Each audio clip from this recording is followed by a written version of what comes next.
the single phase in which Haryana is finishing its polling. Yes, it's less than 30 minutes until which the people are coming out of their homes and casting their vote, and soon at 6 p.m. the voting will get over. Let's go to my correspondents in different constituencies, different districts in Haryana, and understand from them what's the ground situation. On the telecast with me is Anand Singh. He is joining me from Kalka.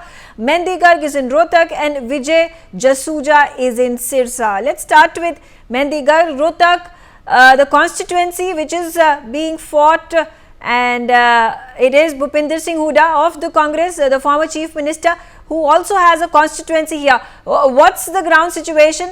How many people, what percentage of voter turnout has been witnessed in Rohtak till now? Well, Megha, we are in last 30 minutes of the election phase in Haryana right now, and if we talk about the voting percentage, then till 4 p.m. it's been observed that 54.3% have been observed in the Rohtak district. And if we talk about Rohtak district, Megha, then in this Rohtak, 4 constituencies are there. One is the Rohtak seat, then Kiloi seat, from where former Chief Minister Bhupinder Singh Hooda is fighting the elections, and apart from that, Mehem and Kalanaur are also these 2 seats. We are at the polling booth right now, and you can see that still people are coming out of the polling booth to cast their votes. And if we talk about Rohtak, then the whole day there was an excitement in the minds of the people also to cast their votes, because these are very interesting elections. And if we talk about Rohtak, then it's also a very important seat and hot seat. Ma'am, आपने अपना vote cast किया? Yes. क्या मुद्दे थे दिमाग में? क्या बेरोजगारी, महंगाई, महिला सुरक्षा यहाँ रोहतक में मुद्दे हैं? Yes, the main thing is unemployment of the youth. This is the main issue. This is the main issue. Sir, आपको क्या लगता है क्या बड़े मुद्दे हैं इस बार रोहतक में? मैम, रोहतक में बहुत सारे मुद्दे हैं, जैसे मैम ने बताया बेरोजगारी है, लेकिन पानी का भी बहुत बड़ा मुद्दा है, सड़कों का भी बहुत बड़ा मुद्दा है। तो जो बेसिक नीड्स हैं वो प्रॉपर नहीं हो पा रही हैं। तो हम कह सकते हैं कि चीज़ें जिस तरीके से पिछले 10 सालों में हम एक्सपेक्ट कर रहे थे, तो वो चीज़ें शायद ये सरकार नहीं दे पाई।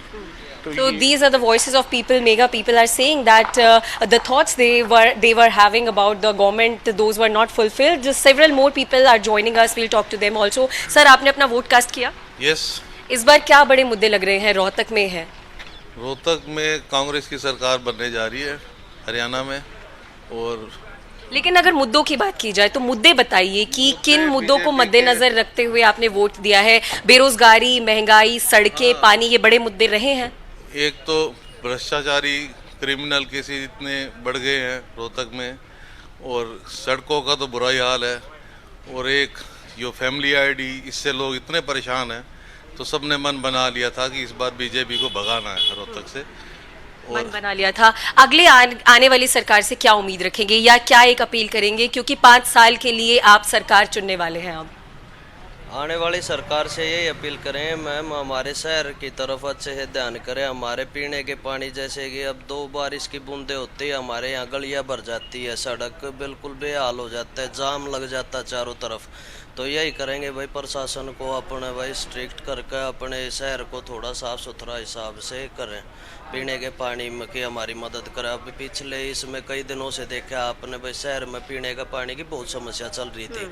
2 बारिश की बूंदे होते ही पीने के पानी, जैसे सीवर के उसमें पानी आता है, वैसी स्मेल हमारे पीने के पानी में आने लग जाती है। So the quality of water is also a major issue right now in Rohtak district. Sir, आप क्या कहेंगे, क्या मुद्दे हैं इस बार रोहतक के जो आपके दिमाग में थे वोट कास्ट करने से पहले? Look, see, everything is on a back foot. The previous government has not done a single thing. Everybody is against them. Like even issues like students, they're not getting their papers through. They are being called for the interviews. Do you think Agniveer, the restless protest, the Kisan Andolan, are these big issues right now? They're major issues. They're major issues, and none of them have ever addressed it.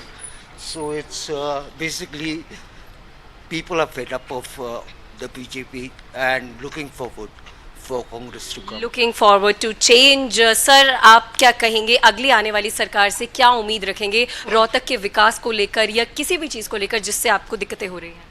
आने वाली जो सरकार है उससे हमें बहुत ज़्यादा उम्मीद है, और सिर्फ रोहतक के नहीं पूरे हरियाणा का विकास होता हमें दिख रहा है। जो मुद्दे जो हुड्डा साहब लेके चल रहे हैं एक तो सबसे बड़ा मुद्दा जो अभी चल रहा है हमारे पूरे हरियाणा में कि अपराध इतना बढ़ चुका है कि मतलब अपनी चरम सीमा पे है। और दूसरा एक शिक्षा का बहुत बड़ा मुद्दा है, 5,000 से ज़्यादा स्कूल्स बंद कर दिए गवर्नमेंट ने। उसके बाद अगर हम जाएँ तो नशा भी एक बहुत मेजर इशू है, और हुड्डा साहब इसके लिए बहुत ही स्ट्रिक्ट होने वाले हैं, और देखते हैं। ये आप कयास लगा रहे हैं। सर, आप क्या बोलेंगे, क्या मुद्दे हैं और आगे आने वाली सरकार से क्या उम्मीद है?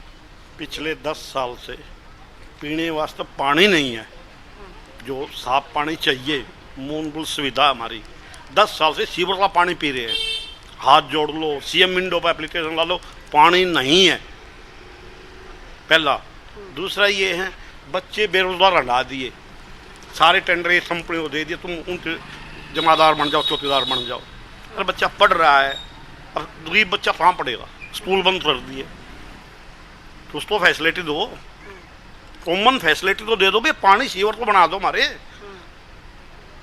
So these are the demands of the people of Rohtak right now. They are asking for the basic facilities, and they are saying that the quality of water is a big issue. Sewerage is also a big issue. Yes, Megha. Okay, all right. Mandy, stay on with me. A number of issues that at this point of time have been spoken by the voters. The voter is interesting that, the last 15-20 minutes and the voters are still trickling in. Let's also take a view of what's happening in Kalka. Anand Singh on the telecast with me. Anand, give us an idea. Are there more people who are coming out? Last 15-20 minutes left. Are they still coming out and deciding last minute that they have to go and vote? Yeah, Megha, look, today we are standing in Dhamala Panchayat area of Kalka, and out of the 1046 votes, around 735 people have voted by 5 p.m. So clearly there is still long queue over here at the polling booth, and where people are standing in queue to exercise their franchise. And whereas just outside the 30 meters outside from the polling booth, I am joined by several of the voters over here who have exercised their franchise in the morning, and will try to understand what were the issues for which they voted earlier in the day in this particular Kalka assembly seat. Sir ji, आपका नाम? नाम तीनों क्या था? सवाल सिंह। क्या मुद्दे थे इस चुनाव में आप लोगों के लिए? मुद्दे ਉਹੀ ਤਾਂ ਮੈਂ ਤਾਂ ਸੜਕਾਂ ਬੜੀ ਔਖੀਆਂ ਇਹ ਸਿਰਾ ਚੜੀਆਂ 10 ਸਾਲ ਦੇ ਵਿੱਚ ਨਹੀਂ ਚੜੀਆਂ ਤੇ ਇਹ ਲਾਸਟ ਮਾਨ ਕਾ ਚੜੀਆਂ ਹੈ। ਇਹ ਨਾਲੇ ਹਾਲੀ ਬਣੇ ਹੈ ਨਹੀਂ, ਕਾਗਜ਼ਾਂ ਪੱਕੇ ਨਹੀਂ ਦਿਖਾ ਦੇ, कागजा में होले हाली नाले नहीं पे मारे। चाहे दोनों जो बड़ी पार्टियां हैं हरियाणा में, दोनों ने काफी वादे किए हैं किसानों के लिए, युवाओं के लिए, तो कैसे देखते हैं? कोई वादा सिरा नहीं चढ़ा है, सारे झूठे हैं, कोई सही नहीं उतरिया है। किसाना खातर तो जमा समझा बहुत गलत होया किसाना गैर। हाँ, तो किसानों का जो प्रोटेस्ट हुआ था उसको आप मान रहे हैं कि गलत हुआ था किसानों के साथ में, तो कोई भी पार्टी अगर नई सरकार बनाती है तो उनसे आप लोगों की क्या उम्मीदें रहेंगी? देखो उम्मीद तो है नहीं, फिर अगे नु आए, ये तो 5 साल ना चलते ही रहने हैं। हाँ, So we'll try to speak to some more people over here who are sitting just in front of the Gurudwara in Dhamala Panchayat area. Sir, क्या मुद्दे थे इस बार चुनाव में कालका विधानसभा में? क्या मुद्दे थे? तो so we'll speak to some other people over here. क्या मुद्दे थे सर आपकी कालका विधानसभा में? मैंने नहीं पता भाई। So clearly some people are shying away from speaking on the issue about the issues for which they have voted. We'll try to speak to some other people over here. Sir, क्या मुद्दे थे? Sir मुद्दे तो कई हैं sir, सड़कें ठीक नहीं है यहाँ पे, हॉस्पिटल में कोई इलाज नहीं है, कोई बीमार हो जाए पंचकुला जाना पड़ता है, बाकी कॉलेज नहीं है अच्छे बच्चों को पढ़ने के लिए, या तो चंडीगढ़ जाना पड़ता है या बद्दी में हिमाचल प्रदेश में जाना पड़ता है सर। बाकी पानी का भी बुरा हाल है सर, मतलब एकदम ही बुरा हाल है सर, पूछो मत सर। हाँ जी, दोनों पार्टियां हैं, बड़ी पार्टियां हैं हरियाणा में, दोनों ने काफ़ी वादे किए हैं लोगों के लिए, नौकरी से लेकर किसानों के एमएसपी लीगल गारंटी देने की बातें कर रही हैं। तो क्या सोचते हैं आप दोनों पार्टी के वादों को देखकर? सर वादे तो दोनों पार्टियां करती हैं पर पूरा कोई भी नहीं करती है सर। इलेक्शन के टाइम वादे करते हैं, उसके बाद कोई आता नहीं, पूछता नहीं सर, तो कोई फ़ायदा ही नहीं है सर उस वादे करने का ही। हाँ जी, हाँ जी। नई सरकार कोई भी पार्टी बनाए तो उससे आप लोगों की क्या उम्मीद रहेगी? चूंकि किसान आंदोलन भी यहाँ हुआ था, आपने पानी की समस्या बताई खास तौर पे कि किस तरह से पानी लाने के लिए दूर दूर लोगों को यहाँ जाना पड़ता है। कालका का विधानसभा क्षेत्र है, पहाड़ी इलाका है, तो इस पे बताएं कुछ। सर देखो, किसानों के मुद्दे भी हल होने चाहिए, बाकी सारे सरपंचों के जो है अपना वो हल होने चाहिए। हाँ, जो सारे मुद्दे, हाँ जी, सड़कें ठीक होनी चाहिए, बाकी कॉलेज अच्छे खुलने चाहिए, हॉस्पिटल अच्छा खुलना चाहिए सर। कोई बीमार हो जाए तो पंचकुला में ले जाना पड़ता है सर। ओके। बाकी ट्रैफिक का बहुत बुरा हाल है sir. So one more person is joining me over here. Sir, क्या मुद्दे थे इस बार चुनाव में? ਮੁਰਦੇ ਦੇਖੋ ਜੀ, ਕਿਸਾਨਾਂ ਵੱਲ ਲਾਠੀਆਂ ਵਰਸੀਆਂ, ਡੰਡੇ ਵਰਸੇ, ਫਿਰ ਸਰਪੰਚਾਂ ਵੱਲ ਡੰਡੇ ਮਾਰੇ, ਪਹਿਲਵਾਨਾਂ ਨਾਲ ਦੇਖੋ ਜੀ ਕਿਆ ਕਰਿਆ ਵਾ ਇਹਨਾਂ ਨੇ, ਫਿਰ ਆਂਗਨਵਾੜੀ ਵਾਲੇ ਵਰਕਰ ਇਨ ਪਰ ਲਾਠੀਆਂ ਵਰਸਾਈਆਂ, ਮਾਰੇ ਕਿਸਾਨ ਕੁੱਟੇ ਆ ਜਗ੍ਹਾ ਉੱਥਾ ਸ਼ੰਭੂ ਬਾਰਡਰ ਪਰ ਰੋਕੇ ਹੋਇਆ ਸਰਕਾਰ ਨੇ। ਕੋਈ ਮਸਲਾ ਨਹੀਂ ਹੱਲ ਨਹੀਂ ਕਰ ਰਿਹਾ ਹੈਗਾ, ਹਰ ਵਾਅਦੇ ਮੈਂ ਕਰਦੇ ਹਾਂ ਗਰੰਟੀ ਦੇਵਾਂਗੇ, ਗਰੰਟੀ ਆ ਗਰੰਟੀ, ਫਿਰ ਬਾਅਦ ਮੁੱਕਰ ਜਾਵਾਂਗਾ। ਔਰ ਸੜਕਾਂ ਦਾ ਦੇਖ ਲਓ ਜੀ ਕਿਆ ਹਾਲ ਹੋਇਆ ਵਾ ਪਿਆ। ਔਰ ਪਾਣੀ ਉਹ ਨਹੀਂ ਹੈ, ਜੇ ਮੋਟਰ ਸੜ ਜਾ ਸਰਕਾਰੀ 10 ਦਿਨ ਮੋਟਰ ਨਹੀਂ ਪਾਣ ਆਉਂਦੇ ਹੈ, ਉਹ ਪਈ ਆ ਅਸੀਂ ਮਾਜਰੀ ਦੇ ਪਾਣੀ ਆ ਰਿਹਾ ਮਾਰੇ 12 ਵਜੇ ਦੇ ਬਾਅਦ ਆਵਾ ਜੀ ਪਾਣੀ ਨਹੀਂ। ਸਵੇਰੀ ਆਪਣਾ ਮੋਟਰ ਹੋਵਾ ਸਵੇਰੇ 10 ਵਜੇ ਤੱਕ ਪਾਣੀ ਭਰ ਹੋ ਜਾ ਆਪਣਾ ਜਿਸ ਤਰ੍ਹਾਂ ਮਰਜ਼ੀ ਫਿਰੀ ਜਾਓ। ਡੰਗਰਾਂ ਦਾ ਬੁਰਾ ਹਾਲ, ਪਾਣੀ ਨਹੀਂ ਆਉਂਦਾ ਟਾਈਮ पर। इस तरह मैं पानी पीने के लायक नहीं है, ना कि सफाई करी हुई, ना कुछ कर रहे सरकार, यानी ध्यान नहीं दे रही जी बस इसका इलाके का मारेगा।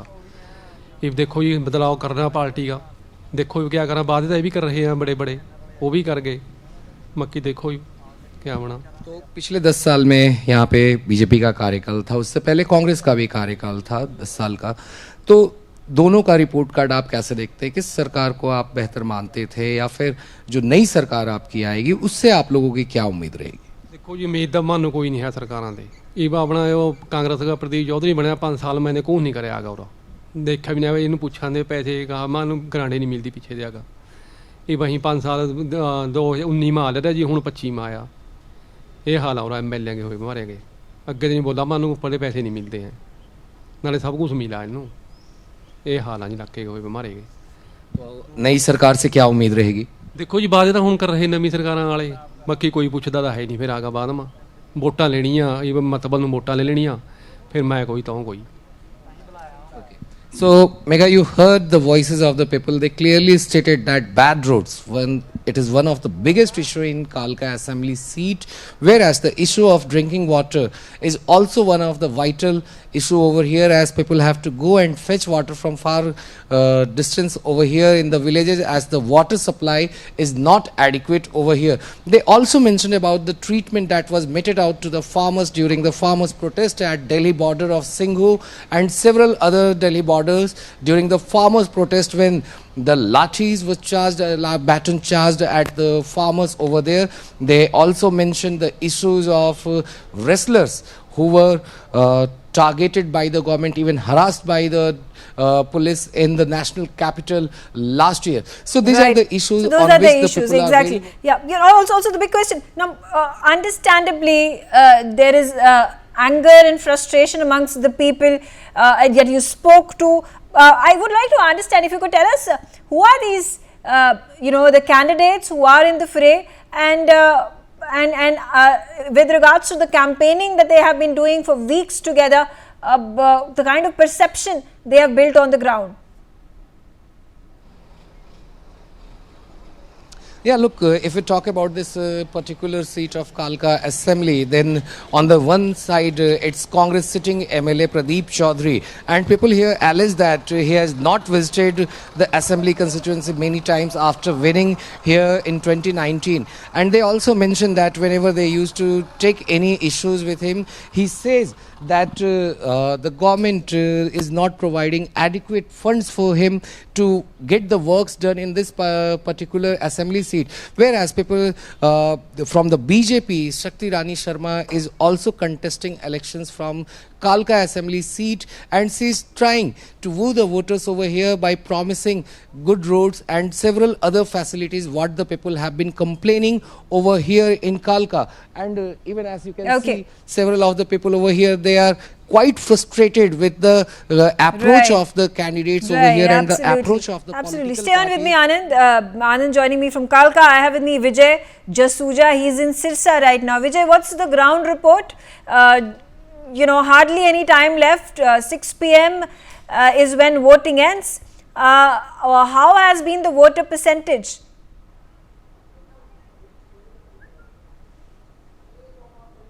बिल्कुल 6 बजे जो चुनाव की प्रक्रिया है वो ख़त्म होने में सिर्फ 10 मिनट का जो समय है वो शेष बचा है। और परसेंटेज की जो बात आपने पूछी है, अभी तक 5 बजे के जो सरकारी आंकड़े सामने आए हैं उसमें से सिरसा जिला में 65.37% जो वोटिंग है वो पूरी तरह से मुकम्मल हो गई है। और अभी अगले 1 घंटे की जो काउंटिंग है वो सरकारी एजेंसी के थ्रू उसकी एंट्री अभी बाकी है। तो मान के चलें कि अगले 1 घंटे तक 10 से 15% जो वोटिंग है वो होने की पूरी तरह से पॉसिबिलिटी दिखाई दे रही है। तस्वीरें आपको सिरसा के बाल भवन की पहले दिखा देते हैं कि यहाँ जो चुनाव से जुड़े हुए कर्मचारी हैं वो चुनाव की प्रक्रिया को संपन्न करवाने की जो प्लानिंग है उन्होंने अभी पूरी तरह से शुरू कर दी है। शाम 6 बजे के बाद जो गेट आप देख पा रहे हैं, इस गेट को अंदर से बंद कर दिया जाएगा। जो भी व्यक्ति इस गेट के पहले 6 बजे से पहले अंदर एंट्री कर चुका है उसको ही वोट डालने का अधिकार होगा। जो वोटर्स इस गेट के बाहर रह गया 6 बजे के बाद तो उसको वोट डालने की कोई इजाज़त नहीं दी जाएगी। ऐसी गाइडलाइंस चुनाव आयोग द्वारा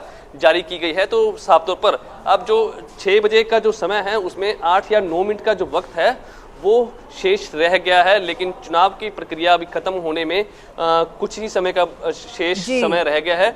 लेकिन अभी भी फिलहाल जो वोटिंग की प्रक्रिया है वो जारी है। इक्का दुक्का लोग ही जो हैं वो यहाँ पर आए हुए हैं। कुछ लोगों से बातचीत भी कर लेते हैं। वोट डालने आए हैं आप? हाँ जी। क्या सोच के वोट डाल रहे हैं आप? क्या मुद्दे हैं आपके? 1 मिनट वोट डाल लें जी। तो साफ तौर पर समय कम रह गया है और लोग जो हैं इक्का दुक्का वो अब वोटिंग डालने के लिए इकट्ठा हो गए हैं। सबसे पहले जो प्राथमिकता है उनकी वोट डालने की है। हालांकि जिला प्रशासन की जो मुहिम थी पहले मतदान उसके बाद जलपान, उसमें जरूर कामयाब होता हुआ दिखाई दे रहा है। 75% जो वोटिंग है जो कैंडिडेट्स हैं बीजेपी के, कांग्रेस के, INLD के, कौन से ये कैंडिडेट्स हैं जिन्होंने इतनी बार प्रचार किया है कि और वो चाहते हैं कि वो इस बार सत्ता में आए?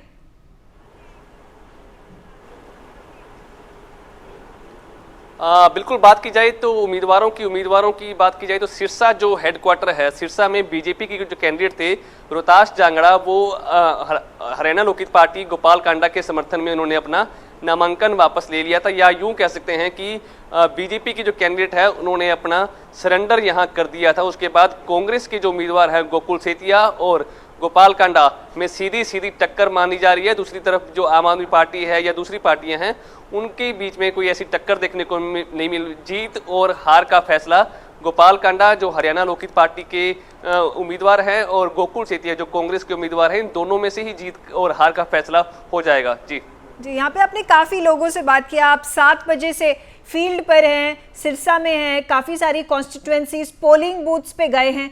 यहाँ पे लोगों ने क्या बताया, उनके मेन मुद्दे क्या रहे?